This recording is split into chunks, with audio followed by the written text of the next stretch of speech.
అందరికీ నమస్కారం. ఈరోజే యోగిని ఏకాదశి. జ్యేష్ఠ బహుళ ఏకాదశికే యోగిని ఏకాదశి అని పేరు. ఇది పరమ పవిత్రమైన ఏకాదశి. అయితే ఈరోజు ఏం చేసినా చేయకపోయినా రాత్రి 12 లోపు ఈ వీడియో చూస్తే చాలు, ఈ కథలు వింటే చాలు, ఒక్క రోజులో దరిద్రం పోతుంది, మీ దశ మారిపోతుంది, 1000 ఏళ్ల వైకుంఠ ప్రాప్తి కలుగుతుంది, జన్మ జన్మల పాపాలు పోతాయి, కోటి జన్మల పుణ్యం వస్తుంది, దోషాలు పోతాయి, పట్టిందల్లా బంగారం అవుతుంది, విష్ణుమూర్తి అనుగ్రహం లభిస్తుంది, లక్ష్మీదేవి అనుగ్రహం లభిస్తుంది. ఇక మీకు అన్ని శుభాలే జరుగుతాయి. ముందుగా ఈరోజు యోగిని ఏకాదశి విశిష్టత తెలిపే ఈ పవిత్ర కథను వింటే చాలు, పట్టిందల్లా బంగారం అవుతుంది, జన్మల పాపాలు పోతాయి, కోటి జన్మల పుణ్యం వస్తుంది. ఒకసారి ధర్మరాజు శ్రీకృష్ణ భగవానుని ఇలా అడిగాడు, కృష్ణ, జ్యేష్ఠ బహుళ ఏకాదశి పేరేమిటి? ఆ ఏకాదశి కథ, వ్రత విధానం గురించి చెప్పండి అని ప్రార్థించాడు. దానికి శ్రీకృష్ణ భగవానుడు, ధర్మరాజా, జ్యేష్ఠ బహుళ ఏకాదశికి యోగిని ఏకాదశి అని పేరు. ఈ వ్రతాచరణతో సమస్త పాపాలు నశిస్తాయి. ఈ లోకంలో భోగములు ప్రసాదించి పరలోకంలో ముక్తిని ప్రసాదిస్తుంది ఈ వ్రతం. దీన్ని ఏకాదశి ముల్లోకాలను ప్రసిద్ధమైనది. దీని మహత్తు గురించి పురాణాలు విశేషంగా వర్ణించాయి. ఇందుకు సంబంధించిన కథను వివరిస్తాను, శ్రద్ధగా విను అని ఇలా చెప్పసాగాడు. రాజా, స్వర్గధామమైన అలకాపురి నగరాన్ని కుబేరుడు అనే యక్షపతి పరిపాలన చేస్తుండేవాడు. కుబేరుడు గొప్ప శివభక్తుడు. ప్రతిరోజు శివుణ్ణి అత్యంత భక్తిపూర్వకంగా పూజించేవాడు. అతడికి హేమమాలి అనే ఒక తోటమాలి పూజ కోసం పువ్వులను తెచ్చి ఇస్తూ ఉండేవాడు. ఆ మాలికి అత్యంత సౌందర్యవతి అయిన భార్య ఉండేది. పేరు విశాలాక్షి. ఒక రోజున అతడు మానస సరోవరం నుండి పువ్వులు తీసుకొని ఇంటికి వచ్చాడు. వాటిని యక్షపతి పూజా మందిరానికి తీసుకువెళ్ళాడు. కానీ మాలి తన భార్య తీరును చూసి కామాసక్తుడయ్యాడు. ఆ ఇద్దరు సరస సల్లాపాలలో మునిగిపోయారు. దాంతో కుబేరుడు పూజా సమయానికి పూలను తీసుకువెళ్ళాలనే సంగతిని మాలి మర్చిపోయాడు. సమయం మధ్యాహ్నమైన పుష్పాలు అందకపోవడంతో యక్షపతి కుబేరుడు హేమమాలికి కోసమే ఎదురు చూస్తున్నాడు. చివరికి కుబేరుడు దూతలను పిలిచి వెంటనే వెళ్ళి హేమమాలి సకాలంలో పూజకు పుష్పాలు ఎందుకు తేలేదు అని దానికి గల కారణమేంటో తెలుసుకురమ్మని ఆజ్ఞాపించాడు. యక్షులు హేమమాలింటికి వెళ్ళారు. అక్కడ మాలి దంపతులు సరస సల్లాపాలలో మునిగిపోవటం చూశారు. తిరిగి రాజు దగ్గరికి వెళ్ళి తాము చూసింది చెప్పారు. మహారాజా, మాలి మహాపాపి, అతి కాముడు, కర్తవ్యాన్ని విస్మరించి భార్యతో కామకల్లాపాలు సాగిస్తూ ఉన్నాడు అని దూతలు చెప్పిన సమాచారం విని కుబేరుడు బుద్ధుడై వెంటనే తన సైనికులను పంపి మాలిని రాజమందిరానికి పిలిపించాడు. హేమమాలి భయంతో వణుకుతూ వచ్చి కుబేరుడు ముందు నిలుచున్నాడు. అతడిని చూసి కుబేరుడు హద్దులు లేని కోపానికి లోనై శపించాడు. ఓరి పాపి, నీచుడా, కాముకుడా, నీవు పరమ పూజనీయుడైన శివ భగవానుడిని తిరస్కరించావు. ఈరోజు నాకు పువ్వులు అందించకుండా ఆటంక పరిచావు. పూల గొప్పతనం నీకు తెలియదు. ఇది యొక్క మహా అపరాధం. ఆ క్షణమే నీ భార్యతో నీకు వియోగం సంభవించుగాక. మనుష్య లోకానికి వెళ్ళి కుష్టి వ్యాధితో అష్ట కష్టాలను అనుభవిస్తావు అని శపించాడు. కుబేరుని శాప ఫలితంగా హేమమాలి స్వర్గధామమైన అలకాపురి నుండి భూలోకంలో పడ్డాడు. కుష్టి పీడితుడయ్యాడు. కష్టాలతో కాలం వెళ్ళదీస్తూ ఉన్నాడు. మాలి భార్య కూడా భూతకాలానికి వచ్చి దుఃఖ సాగరంలోనే మునిగింది. భీకరమైన అడవిలో అన్న పానాదులను మాని నిద్ర లేక తిరుగుతుంది. వ్యాధి తీవ్రమే. మాలి శరీరం దుర్గంధమైపోయింది. అయితే మాలి అంతఃకరణం శుద్ధమైనది. గొప్ప రాజభక్తుడు, దైవభక్తుడు, బుద్ధిమంతుడు. అందువలన పూర్వజన్మ సుకృతి జ్ఞానం ఉంది. దాంతో మాలి తన తప్పును తెలుసుకున్నాడు. శాప విముక్తికై ప్రాయశ్చిత్తం తెలుసుకోవాలని తపనతో మాలి హరిద్వారంలోని గంగా స్నానం చేశాడు. ఎక్కడి నుండో తేనెటీగలు వచ్చి అతన్ని ముట్టడించాయి. అవి అతడిని విడిచిపెట్టలేదు. చివరికి మాలి పవిత్రమైన ఉత్తరాఖండానికి చేరుకొని దేవప్రయాగకు వెళుతూ యమునోత్రి తీరానికి చేరాడు. అక్కడున్న చిరంజీవి మార్కండేయ మహర్షి ఆశ్రమానికి మహర్షి దర్శనంతో మాలిని పీడిస్తున్న తేనెటీగలు మాయమయ్యాయి. తాను చేసిన అపరాధం గురించి మాలి దాపరికం లేకుండా పూర్తిగా మహర్షికి వివరించాడు. స్వామి, దయతో ఈ శాపం నుండి విముక్తిని ప్రసాదించండి అని ప్రార్థించాడు. మార్కండేయ మహర్షి మాలిని అనుగ్రహించాడు. నీవు ఏది దాచకుండా జరిగింది చెప్పావు గనక ఈ శాపం నుండి నీకు విముక్తిని కలిగే వ్రతం గురించి చెప్తాను. జ్యేష్ఠ మాసం కృష్ణపక్షంలో వచ్చే యోగిని ఏకాదశి వ్రతాన్ని నీవు చక్కగా ఆచరించగలిగితే నీ సమస్త పాపాలు నశిస్తాయి, శాపం తొలగిపోతుంది, నీకు మళ్ళీ పూర్వ రూపం లభిస్తుంది అన్నాడు మునీశ్వరుడు. ఆ మాటలు విన్న హేమమాలి కృతజ్ఞతతో మార్కండేయుడికి సాష్టాంగ దండ ప్రణామం చేశాడు. మహర్షి ప్రేమతో మాలిని లేవనెత్తి ఆశీర్వదించి యోగిని ఏకాదశి వ్రత విధానాన్ని తెలియజేస్తాడు. మహర్షి ఆదేశాన్ని అనుసరించి హేమమాలి యోగిని ఏకాదశి వ్రతాన్ని నియమనిష్టలతో ఆచరించాడు. వ్రత ప్రభావంతో మాలిని శాప విముక్తుడై తన దివ్య స్వరూపాన్ని పొందాడు. తర్వాత అడవుల్లో తిరుగుతున్న అతని భార్య కూడా అతన్ని సమీపించింది. దంపతులు ఆనందంతో తిరిగి తమ లోకాన్ని చేరుకున్నారు. కాబట్టి ధర్మరాజా, యోగిని ఏకాదశి వ్రతం అనేక యజ్ఞాల ఫలాన్ని ప్రసాదిస్తుంది. 88,000 బ్రాహ్మణులకు భోజనం పెట్టిన ఫలంతో సమానమైనది. ఈ వ్రతం సమస్త పాపాలను తొలగిస్తుంది. ముఖ్యంగా ఈ వ్రతం పాటించటం వలన ఎటువంటి చర్మ వ్యాధులున్నా కానీ నివారింపబడతాయి. ముఖ్యంగా కుష్టి వ్యాధి నివారణ అయి పూర్తి ఆరోగ్యం చేకూరుతుంది. అంత్యకాలంలో స్వర్గలోకాల ప్రాప్తిని కలిగిస్తుంది అని శ్రీకృష్ణుడు ధర్మరాజుతో చెప్పాడు. అలాగే ఈరోజు శ్రీ మహావిష్ణువు సాలగ్రామంగా ఎందుకు మారాడు, తులసి చెట్టు ఎలా ఉద్భవించిందో తెలిపే పురాణ కథను వింటే చాలు రాజయోగం పడుతుంది. గంధమాదన పర్వతంపై నిరంతరం విహరించే మాధవి ధర్మజ్వలని దంపతులకు కార్తీక పూర్ణిమ శుభక్రవారం నాడు ఒక ఆడపిల్ల పుట్టింది. సంధ్యో యవ్వనంతో పూర్వజన్మ సుకృతి జ్ఞానంతో జన్మించిన ఆ యువతికి తల్లిదండ్రులు పద్మిని అని పేరు పెట్టుకున్నారు. చంద్ర వదన పద్మపత్ర నేత్ర అయినటువంటి ఆ పద్మిని కరచరణాల చిగురుటాకుల వలె ఎర్రగా సుకుమారంగా ఉన్నాయి. శిశిర ఋతువులో విచరిస్తే స్పర్శ, గ్రీష్మ ఋతువులో చల్లని స్పర్శ కలిగి సర్వాంగ సుందరిగా ప్రకాశించే ఆ కన్య సౌందర్యంలో తులలేనిది కావటం వలన ఆమెకు తులసి అని పేరు వచ్చింది. తులసికి జన్మంతోనే వైరాగ్యం అబ్బింది. ఆమె తపస్సు నిమిత్తం బద్రికా ఆశ్రమానికి బయలుదేరింది. తల్లిదండ్రులు ఎంతగా బాధించినా వినకుండా శ్రీ మహావిష్ణువునే భర్తగా పొందాలని నిశ్చయించుకుని యోగ మార్గంలో చిరకాలం తపస్సు చేసింది. మండు వేసవిలో పచ్చాగ్ని మధ్యలో, చలికాలంలో నీటి మధ్య నిలిచి శీతోష్ణాది ద్వంద్వాలను సహిస్తూ వాటికి అతీతంగా నిలిచి నియమబద్ధంగా తపస్సు కొనసాగించింది. కొన్ని సంవత్సరాల కాలంలో పండ్లు మాత్రమే ఆహారంగా స్వీకరించింది. మరికొన్ని సంవత్సరాల పాటు ఆకులని ఆహారంగా తీసుకున్నది. క్రమంగా వాయుభక్షణం మాత్రమే సాగించింది. చివరకు నిరాహారి అయి కఠోర తపస్సు చేయసాగింది. ఆమె తపస్సును మెచ్చి బ్రహ్మ భిక్షమయ్యాడు. వరం కోరుకొమ్మని అడిగాడు. బ్రహ్మదేవుడు ప్రత్యక్షమైనందుకు తులసి ఎంతో సంతోషించింది. దేవా, సర్వజ్ఞుడవైన నీకు తెలియనిది ఏమున్నది? గోలోకంలో తులసి అనే గోపికగా జన్మించిన నేను శ్రీకృష్ణుని అనురాగానికి పాత్రురాలయ్యాను. కానీ రాధిక నాపై ఆగ్రహించి నన్ను మానవలోకంలో జన్మించవలసినదిగా శపించింది. అప్పుడు శ్రీకృష్ణుడు బ్రహ్మవరం ప్రభావం చేత నాకు భార్య కాగలవు అని నన్ను ఊరడించాడు. కనుక విష్ణువుకు భార్యను అయ్యేటట్లు నన్ను అనుగ్రహించు అని బ్రహ్మను ప్రార్థించింది. ఆమె ప్రార్థన విని బ్రహ్మ తులసి శ్రీకృష్ణుడి అంశగా సుధాముడనే గోపకుడు భారతదేశంలో శంఖచూడుడు అనే పేరుతో రాక్షసుడై జన్మించాడు.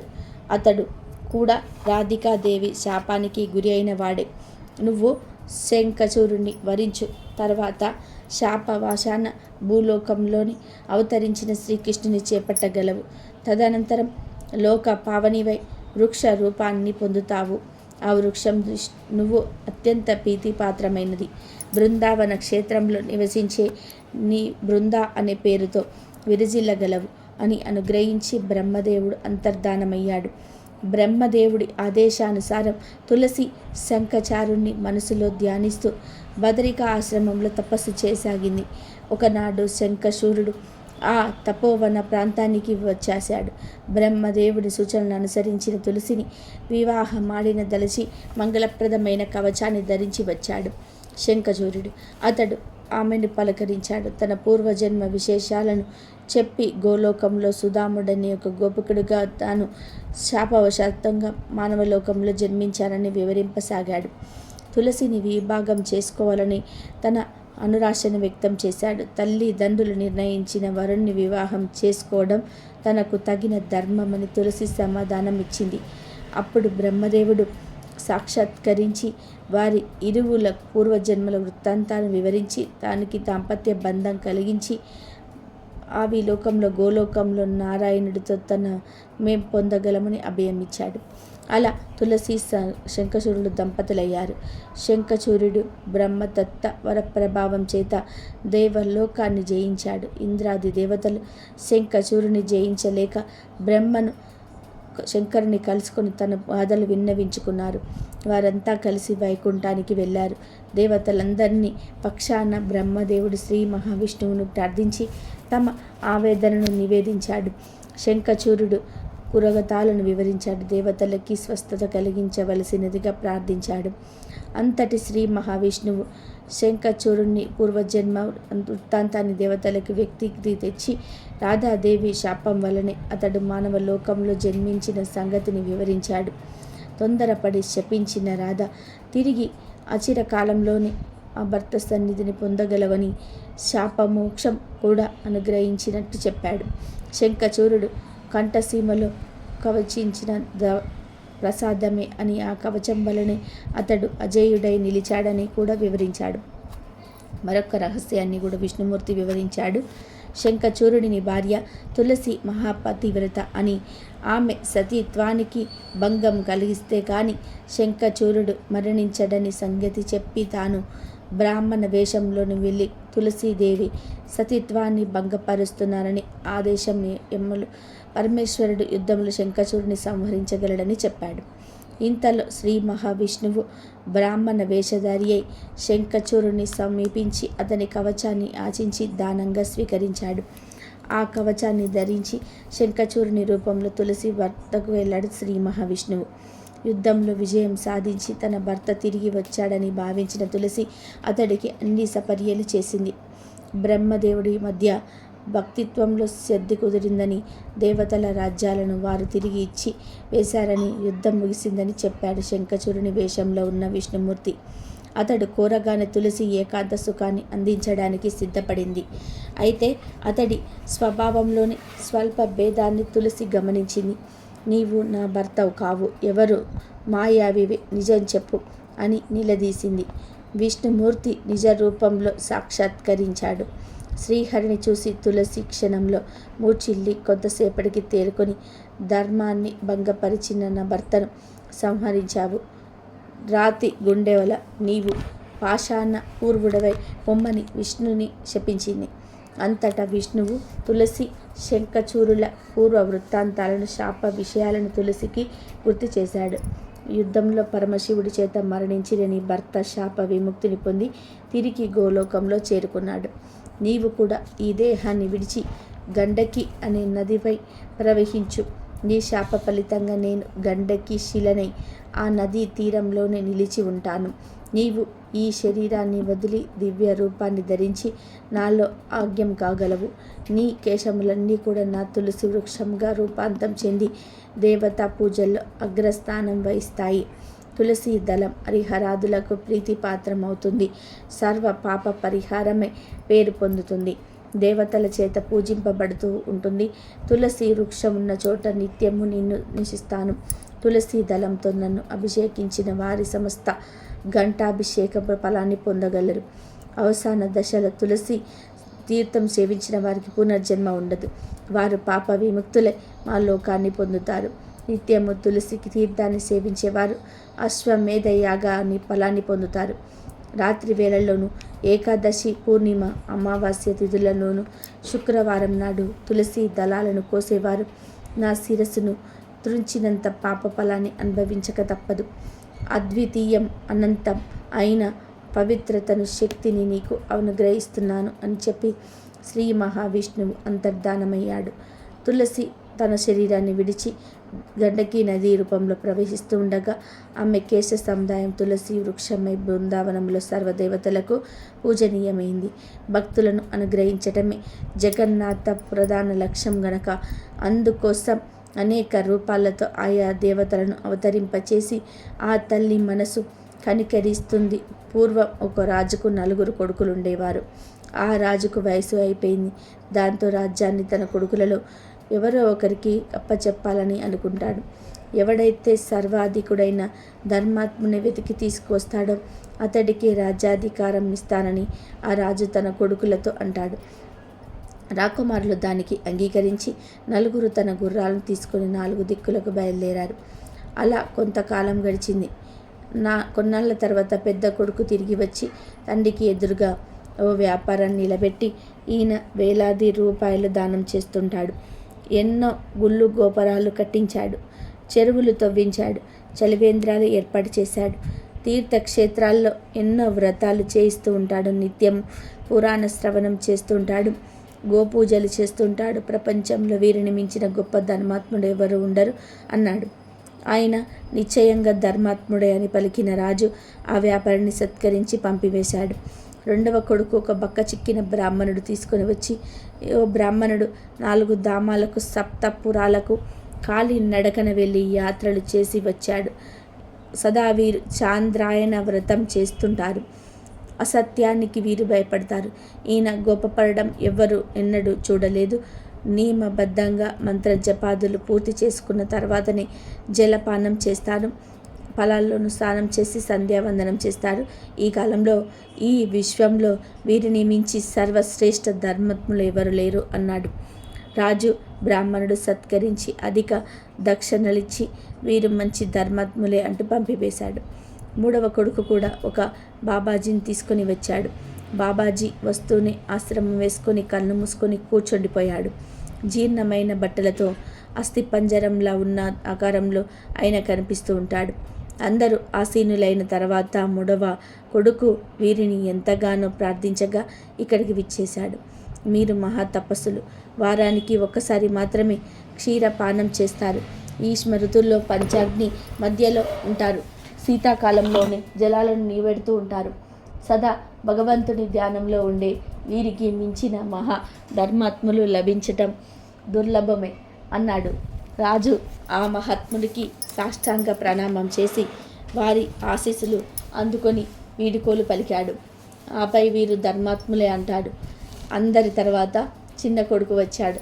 అతడితో మాసిన బట్టలు కట్టుకున్న పల్లెల్లో నివసించే ఓ రైతు ఉన్నాడు. దూరం నుండే రాజుకు దండాలు పెడుతూ భయపడుతూ ఆ రైతు వచ్చి నిలబడ్డాడు.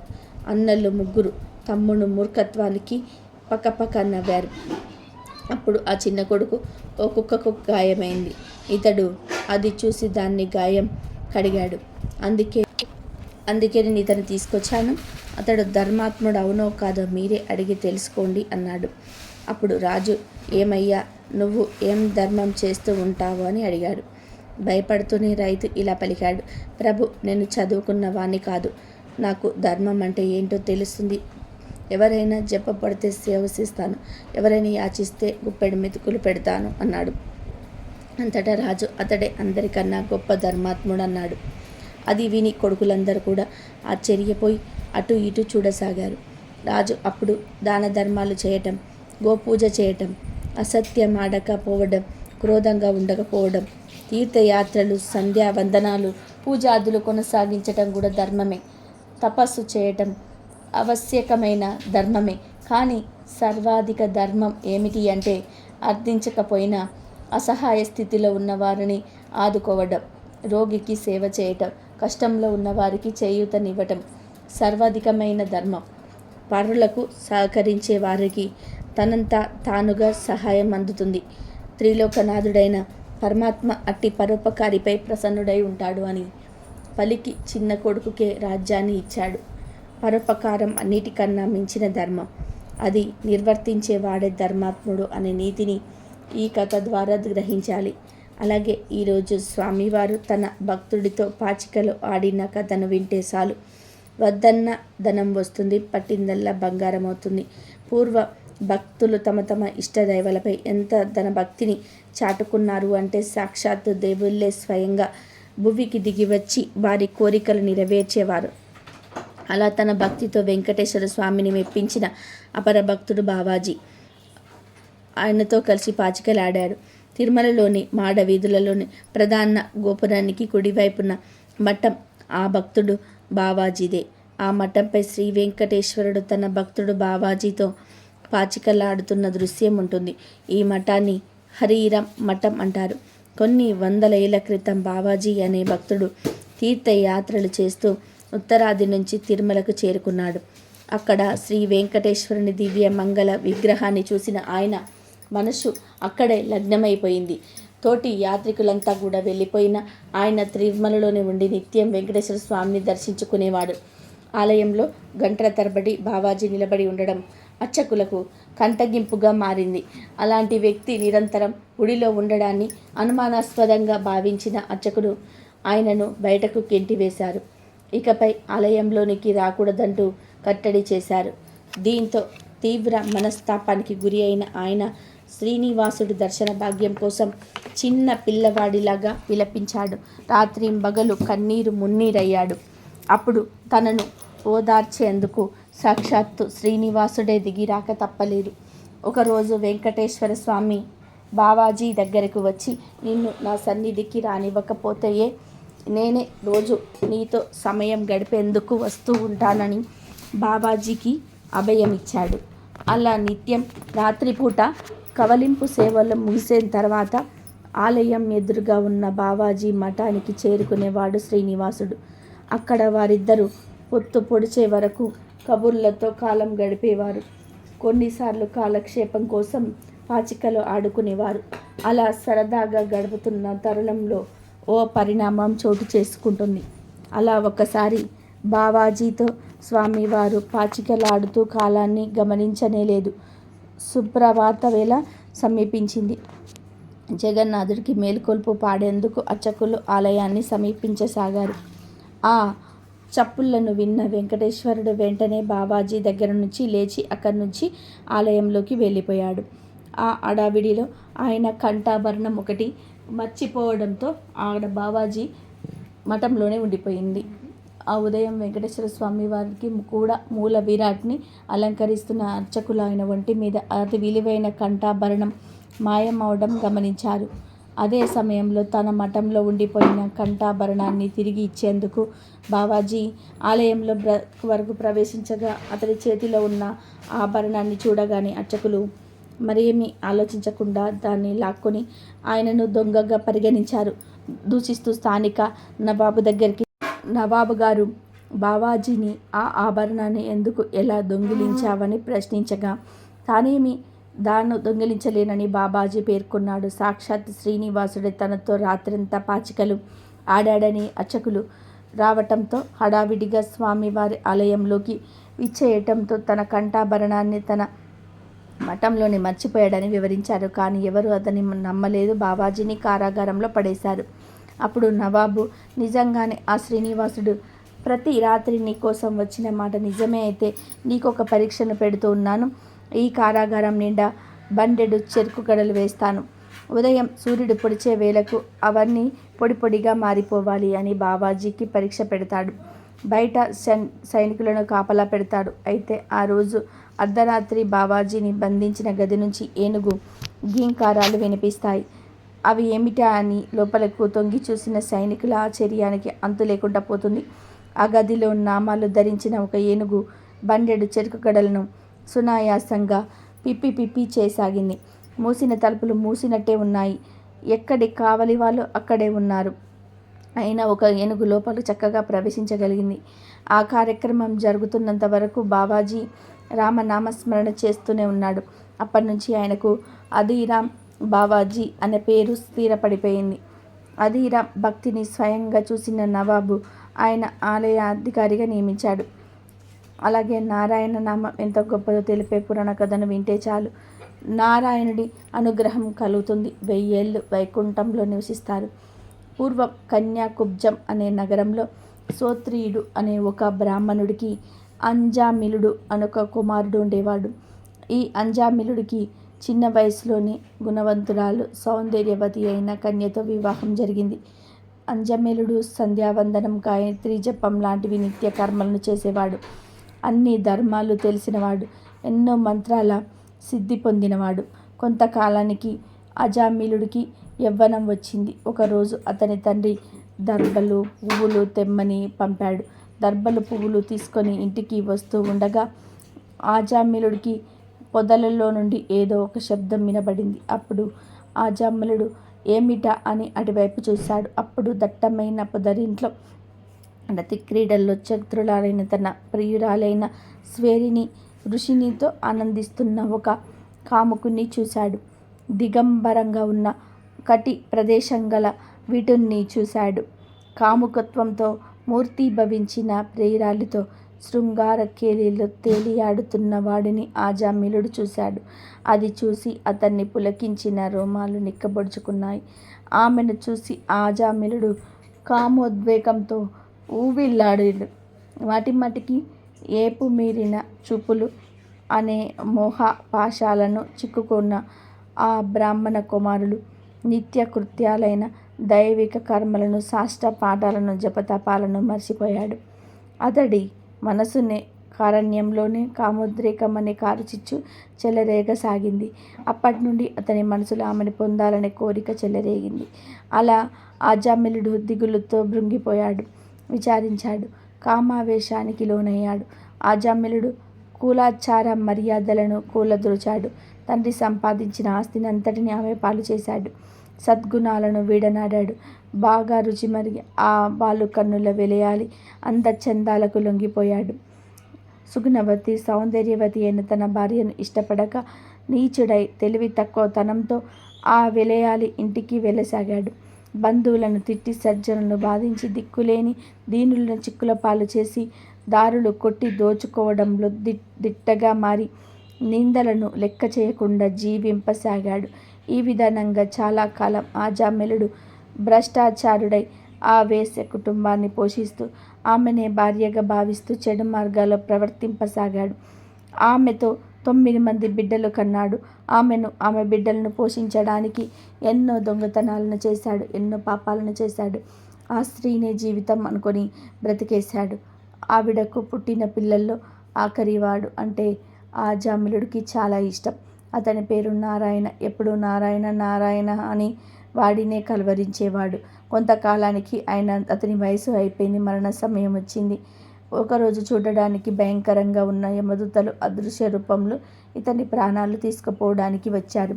ప్రాణం పోయేవాడికి వాడి ఆఖరి క్షణాల్లో మాత్రమే యమదూతలు కనబడతారు. యమదూతలు అతనిపై పాశాన్ని వేశారు. వారిని చూసి భయంతో నోటిలో సరిగ్గా మాట రావటం లేదు. ఆజామిలుడికి అతి కష్టంతో దూరంగా ఆడుకుంటున్న అతడికి ఇష్టమైన చిన్న కొడుకును పిలవడానికి నారాయణ అని గూలిగాడు. 4 విష్ణుదూతలు వచ్చి ఆ యమదూతను వేసిన పాశాన్ని కత్తిరించారు. అతడికి పోతున్న ఊపిరి కాస్త నిలబడింది. ఈ యమదూతలు, విష్ణుదూతలు కేవలం ఆజామిలుడికి మాత్రమే కనబడుతున్నారు.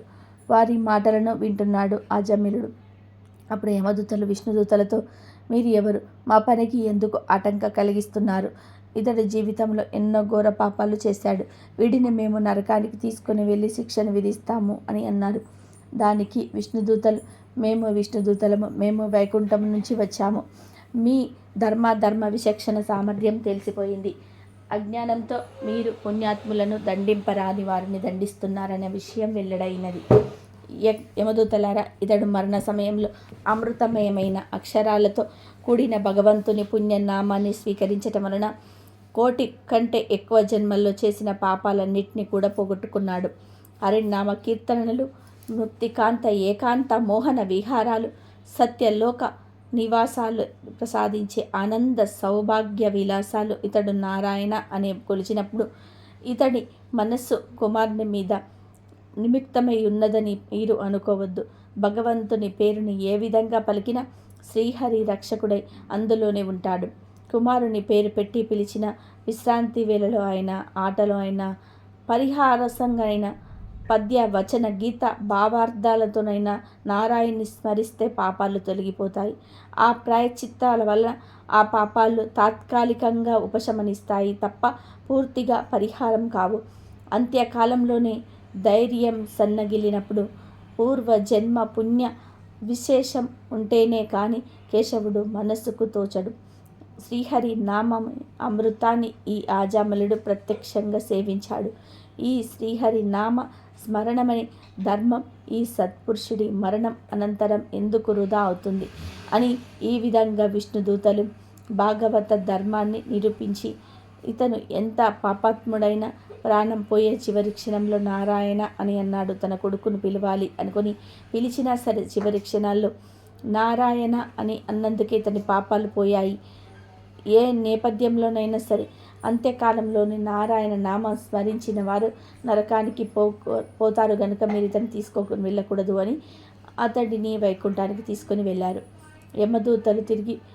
యమదూతలు యమలోకానికి వెళ్ళి యముడికి అంతా జరిగిందంతా చెప్పి, అది భక్తులు నిరంతరం ఆయన నామస్మరణ చేసేవారు కనీసం ఆఖరి క్షణాల్లో నారాయణ నామస్మరణ చేసేవారు నరకానికి రారు అని చెప్పాడు. కాబట్టి పాపాలను పోగొట్టుకోవడానికి, నరకానికి వెళ్లకుండా ఉండడానికి హరినామ స్మరణ, శ్రీకృష్ణ భజనలే ఉత్తమమైన మార్గాలు అనే విషయాన్ని ఈ వీడియో ద్వారా గ్రహించాలి. భగవంతుడు ఎవరికి కనిపిస్తాడో తెలియజేసే ఈ పవిత్ర కథను వింటే చాలు ఆ శ్రీ మహావిష్ణువు అనుగ్రహం లభిస్తుంది. ఇక పట్టిందల్లా బంగారం అవుతుంది. ఒక రాజు ఉండేవాడు. అతడు న్యాయం అంటే చాలా ప్రీతి కలవాడు. ప్రజలంటే వాత్సల్యం కలవాడు. ధర్మ స్వభావం కలవాడు. అతడు నిత్యము భగవంతుడిని ప్రార్థించేవాడు. చాలా శ్రద్ధగా భగవంతుడిని పూజా స్మరణ చేసుకునేవాడు. ఒకరోజు భగవంతుడు ప్రసన్నుడై అతడికి దర్శనమిచ్చి ఇట్లా అన్నాడు, రాజా, నేను చాలా సంతోషపడ్డాను. నేను ఏదైనా కోరిక ఉంటే చెప్పు అన్నాడు. అప్పుడు ప్రజలంటే ఎంతో ప్రేమగల ఆ రాజు ఇట్లా అన్నాడు, దేవా, నా దగ్గర నీవు ఇచ్చిన సంపదలన్నీ ఉన్నాయి. నీ కృప వల్ల నా రాజ్యంలో అన్ని సుఖ సంతోషాలు ఉన్నాయి. అయినప్పటికీ నాకు ఒక కోరిక ఏంటంటే, మీరు నాకు కనిపించినట్టే, నన్ను ధన్యుని చేసినట్టే నా ప్రజలందరినీ కూడా కృపతో ధన్యులను చెయ్యండి, వారికి దర్శనాన్ని ఇవ్వు అని అడుగుతాడు. దానికి భగవంతుడు రాజును చూసి, ఇది సంభవం కాదు కదా అని ఏదో చెప్పబోతాడు. కానీ రాజు మాత్రం చాలా పట్టుదల బట్టి ఆ కోరికను తీర్చవలసిందే అంటాడు. భగవంతుడు చివరికి భక్తుడి ముందు లొంగక తప్పలేదు. అప్పుడు భగవంతుడు ఇలా అన్నాడు, సర్వే, నీ ప్రజలందరినీ రేపు తీసుకొని ఆ కొండ దగ్గరకు రా, నేను కొండ మీద అందరికీ దర్శనమిస్తాను అన్నాడు. అప్పుడు రాజు అది విని చాలా ప్రసన్నుడై భగవంతుడికి ధన్యవాదాలు చెప్పుకొని మరుసటి రోజు నగరంలోని దండోరా వేయించాడు. రేపు అందరూ కొండ దగ్గరికి నాతో పాటు వచ్చి చేరండి, అక్కడ భగవంతుడు మీ అందరికీ దర్శనమిస్తాడని దండోరా వేయిస్తాడు. రెండవ రోజు రాజు తన ప్రజలందరినీ కూడా స్వజనులతో పాటు తీసుకొని కొండవైపు నడవడం ప్రారంభించాడు. నడుస్తూ ఉండగా ఆ దారిలో ఒకచోట రాగినాణం కొండ కనిపించింది. ప్రజల నుండి కొంతమంది అటువైపు పరిగెత్తడం మొదలుపెట్టారు. అప్పుడు జ్ఞాని అయిన రాజు అందరినీ సమాధానపరిచి, అటువైపు ఎవరు దృష్టి పెట్టవద్దు, ఎందుకంటే మీరు అందరూ భగవంతుణ్ణి కలవడానికి వెళ్తూ ఉన్నారు. ఈ రాగి నాణాల వెనకాల పడి మీ అదృష్టాన్ని కాలదన్నుకోకండి అన్నాడు. కానీ లోపం ఆశ వల్ల వశీభూతులైన ప్రజలు కొంతమంది రాగి నాణాల దగ్గరికి ఆగిపోయి ఆ నాణాలను మూట కట్టుకొని తమ ఇంటి వైపుకు వెళ్ళిపోయారు. వాళ్ళు మనసులో మొదలు ఈ రాగి నాణాలను ఇల్లు చేర్చుకుందాము, భగవంతుని తర్వాత అయినా చూసుకోవచ్చు కదా అని అనుకుంటారు. రాజు ముందుకు సాగాడు. కొంత దూరం పోయాక వెండి నాణాల పొండ కనిపించింది. మిగిలిన ప్రజల్లో కొందరు అటువైపు పరిగెత్తారు. వెండి నాణాలు మూట కట్టుకొని ఇంటి వైపు వెళ్ళిపోయారు. వాళ్లకు ఈ అవకాశం మళ్ళీ దొరకదు అనిపించింది. వెండి నాణాలు మళ్ళీ దొరుకుతాయో లేవో తెలియదు, భగవంతుడైతే మళ్ళీ అయినా సరే దొరుకుతాడు అని అనుకున్నారు. ఈ విధంగా కొంత దూరం వెళ్ళిన తర్వాత బంగారపు నాణాలను పర్వతం కనిపించింది. ప్రజల్లో మిగిలిన వారంతా కూడా రాజు బంధువులతో సహా అటువైపు పరిగెత్తడం మొదలుపెట్టారు. వాళ్ళు కూడా ఇతరుల్లాగానే ఈ నాణాలను మూటగట్టుకొని సంతోషంగా తిరిగి వెళ్ళిపోయారు. ఇక కేవలం రాజు రాణి మిగిలారు. అప్పుడు రాజు రాణితో, చూడు, ఈ జనాలు ఎంత ఆశపోతులో. భగవంతుడు లభించటం అంటే ఎంత గొప్ప విషయమో వీరికి తెలియటం లేదు. భగవంతుడు ఎదుట మొత్తం ప్రపంచంలోని ధనమంతా కూడా ఒక లెక్క కాదు అన్నాడు. నిజమేనని రాజు మాటలను సమర్థించింది. వారిద్దరూ ముందుకు సాగారు. కొంత దూరం వెళ్ళాక రాజుకు 7 రంగులలో మెరుస్తూ వజ్రాల పర్వతం కనిపించింది. ఇక రాణి కూడా ఆగలేకపోయింది. ఆమె వజ్రాల ఆకర్షణ వలన అటువైపు పరిగెత్తి వజ్రాలన్నీ కూడా మూట కట్టుకోవడం ప్రారంభించింది. అది చూసి రాజు ఎంతో బాధపడ్డాడు. మనస్సు విరక్తి చెంది చాలా బరువైన మనసుతో ఒక్కడే ఒంటరిగా ముందుకు సాగాడు. నిజంగా అక్కడ భగవంతుడు నిలబడి ఉన్నాడు. రాజును చూస్తూనే భగవంతుడు చిరునవ్వుతో, ఎక్కడ ఉన్నారు నీ ప్రజలు, నీ బంధువులు? నేను ఎప్పటి నుంచో ఇక్కడే నిలబడి వారి కోసం ఎంతో ఆతృతతో ఎదురు చూస్తూ ఉన్నాను అని అడిగాడు. అప్పుడు రాజు చాలా సిగ్గుతో తల దించుకున్నాడు. అప్పుడు భగవంతుడు రాజుకు ఈ విధంగా వివరించాడు. ఓ రాజా, ఎవరు తమ జీవితంలో పవిత్రిక సాంసారిక లాభాలను నాకంటే ఎక్కువ అని భావిస్తారో వారికి ఎప్పటికీ నేను లభించను. వారు నా స్నేహాన్ని కానీ కృపను కానీ ఎప్పటికీ పొందలేరు అని చెప్తాడు. కాబట్టి ఎవరైతే తమ మనస్సు, బుద్ధి, అంతరాత్మతో భగవంతుణ్ణి శరణు వేడుతారో, ఎవరు లౌకిక మోహాలను అన్నిటినీ కూడా విడిచి పరమేశ్వరుణ్ణి తన సొంతం చేసుకుంటారో వారు అన్ని కర్మల నుండి విముక్తులై మోక్షాన్ని పొందుతారు. లక్ష్మీదేవికి ఒక అక్క ఉంది. ఆమెనే దరిద్ర దేవత అని, జ్యేష్ఠ దేవత అని, అలక్ష్మి అని అంటారు.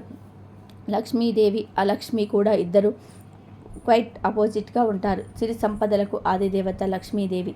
హిందూ పురాణాల ప్రకారం పాల సముద్రంలో నుండి లక్ష్మీదేవి జన్మించింది. అయితే లక్ష్మీదేవికి ఒక అక్క కూడా ఉంది. ఈ విషయం చాలామందికి కూడా తెలియదు. జీవితంలో లక్ష్మీ కటాక్షం ఉండాలని అందరూ కోరుకుంటూ ఉంటారు. అయితే లక్ష్మీదేవి సోదరి మాత్రం దీనికి వ్యతిరేకం. ఆమె పేరు అలక్ష్మి. ఆ పాల సముద్రం నుండి మదించినప్పుడు దరిద్ర దేవత పుట్టింది. దరిద్ర దేవత తర్వాత అలాహలం పుట్టింది. ఆ తర్వాత లక్ష్మీదేవి పుట్టింది. లక్ష్మీదేవి పుట్టిన తర్వాత అమృత కలశంతో ధన్వంతరి ఉద్భవించారు. పాల సముద్రం నుండి పుట్టిన లక్ష్మిని తాను వివాహం చేసుకోవాలని విష్ణువు భావిస్తాడు. అయితే అప్పుడు లక్ష్మీదేవి తనకన్నా పెద్దది అయినటువంటి సోదరి వివాహం జరిగిన తర్వాతే వివాహం చేసుకుంటానని అంటుంది. దీంతో అలక్ష్మికి తగిన వరుడి కోసం శ్రీహరి ఎంత వెతికినా ప్రయోజనం ఉండదు. ఆమెను పెళ్లాడడానికి ఎవరు అంగీకరించారు. చివరికి ఉద్దాలక మహర్షి ఒప్పుకొని ఆమెను వివాహం చేసుకుంటాడు. అలక్ష్మికి కారం మరియు పుల్లని పదార్థాలంటే చాలా ప్రీతి. అందుకే ఇంటి ముందు నిమ్మకాయలు, మిరపకాయలు వేలాడదీస్తారు. ఆ లక్ష్మి ప్రవేశించిన ఇంటిలో పేదరికం తాండవం చేస్తుంది. ఆ సమయంలో లక్ష్మిని ఎంత ప్రార్థించినా ప్రయోజనం ఉండదు. ఎందుకంటే ఆ లక్ష్మి ఉన్న చోట లక్ష్మి ఉండదు. అక్క చెల్లెలు అయినప్పటికీ లక్ష్మీదేవికి అలక్ష్మికి అస్సలు పడదు. వాళ్ళిద్దరూ ఎప్పుడు ఒక చోట కలిసి ఉండరు. ఏ మనిషి కూడా దరిద్ర దేవత ఇంట్లో ఉండాలని కోరుకోరు. దేవాలయానికి వెళ్ళిన ముందుగా ధ్వజస్తంభానికి మొక్కి ప్రదక్షిణ చేసి ఆ తర్వాతే లోపలికి వెళ్తారు. ఈ ధ్వజస్తంభం ఏర్పడడానికి కూడా కథ ఉంది. భారత యుద్ధానంతరం పాండవులలో జ్యేష్ఠుడైన ధర్మరాజు సింహాసనాన్ని అధిష్ఠించాడు. ధర్మబద్ధంగా రాజ్య పాలన చేస్తూ ఉంటాడు. ధర్మమూర్తిగా గొప్ప దాతగా పేరు పొందాలని కోరికతో విరివిరిగా దాన ధర్మాలను చేయటం మొదలు పెడతాడు. ఇదంతా చూస్తున్న శ్రీకృష్ణుడు అతడికి తగిన రీతిగా గుణపాఠం చెప్పాలనుకుంటాడు. ధర్మరాజుకు అశ్వమేధ యాగం చేసే శత్రు రాజులను జయించి దేవతలను, బ్రాహ్మణులను సంతుష్టపరిచే రాజ్యాన్ని సుస్థిరం, సుభిక్షం చేయమని చెప్తాడు. ధర్మరాజు శ్రీకృష్ణుని మాట శిరస వహించి అశ్వమేధ యాగానికి సన్నాహాలు చేయించి అశ్వానికి రక్షకులుగా నగర సకల దేవులను సైన్యంతో పంపుతాడు. ఆ యాగాశ్వం అన్ని రాజ్యాలు తిరిగి చివరికి మణిపుర రాజ్యం చేరుతుంది. ఆ రాజ్యానికి రాజు మయూరధ్వజుడు. ఆయన మహా పరాక్రమవంతుడు, గొప్ప దాతగా పేరుగాంచినవాడు. మయూరధ్వజుడి కుమారుడు తామ్రధ్వజుడు పాండవుల యాగాశ్వాన్ని బంధించాడు. తామ్రధ్వజుడితో యుద్ధం చేసిన నకుల సహదేవులు భీమార్జునులు ఓడిపోయారు.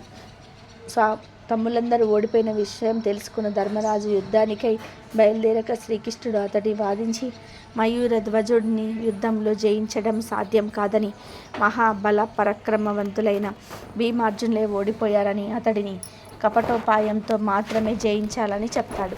అప్పుడు శ్రీకృష్ణుడు ధర్మరాజులతో కలిసి వృద్ధ బ్రాహ్మణుల రూపంలోని మణిపురం చేరుతారు.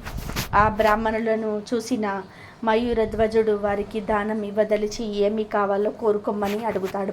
దానికి శ్రీకృష్ణుడు, రాజా, మీ దర్శనార్థమై మేము వస్తున్న దారిలో ఒక సింహం అడ్డు వచ్చి ఇతడిని కుమారుణ్ణి పట్టుకుంది. బాలుని విడిచిపెట్టవలసిందిగా మేము ప్రార్థించగా సింహం మన భాషలో ఇలా అంది: మీ కుమారుడు మీకు కావాలి అంటే మణిపుర రాజైన మయూరధ్వజుని శరీరంలో నుంచి సగభాగం నాకు ఆహారంగా, అతడి భార్య పుత్రులే స్వయంగా కోసి ఇవ్వగా తెచ్చి ఇస్తే అతడిని వదిలివేస్తానని చెప్పింది. కనుక ప్రభువులు మాయందు దయదలిచి శరీరంలోని సగభాగాన్ని దానమిచ్చి ఇతడి కుమారుణ్ణి కాపాడమని కోరుతారు. వారి కోరిక విన్న మయూరధ్వజుడు అంగీకరించి దానికి తగిన ఏర్పాట్లు చేయించి భార్యాస్తుతులను పిలిచి అతడిని శరీరాన్ని మధ్యకు కోసి వారికి ఇవ్వమని చెప్తాడు. వారు ఆయన శరీరాన్ని సగానికి కోయడం చూసిన ధర్మరాజు అతని దానగుణానికి నివ్వెరపోయాడు. ఎంతలో మయూరధ్వజుడిని ఎడమ కన్ను నుంచి నీరు కారడం చూసిన ధర్మరాజు, తమరు కన్నీరు కారుస్తూ ఇచ్చిన దానం మాకు వద్దు గాక వద్దు అంటాడు. అందుకు మయూరధ్వజుడు, మహాత్మా, తమరు పొరబడుతున్నారు. బాధపడిన శరీరాన్ని మీకు ఇవ్వడం లేదు. నా కుడి భాగం పరోపకారానికి ఉపయోగపడింది అని ఆ భాగ్యం తనకు కలగడం లేదు కదా అని ఎడమ కన్ను చాలా బాధపడుతూ కన్నీరు కారుస్తూ ఉన్నదని వివరిస్తాడు. మయూరధ్వజుడిని దానశీలతకు మెచ్చిన శ్రీకృష్ణుడు తన నిజ రూపాన్ని చూపి, మయూరధ్వజ, నీ దానగుణం అమోఘం, ఏదైనా వరం కోరుకో అని అనుగ్రహిస్తాను అంటాడు. పరమాత్మ, నా శరీరం నశించిన నా ఆత్మ పరోపకారార్థం ఉపయోగపడేలాగా నిత్యం మీ ముందు ఉండేలాగా అనుగ్రహించండి అని కోరుతాడు మయూరధ్వజుడు.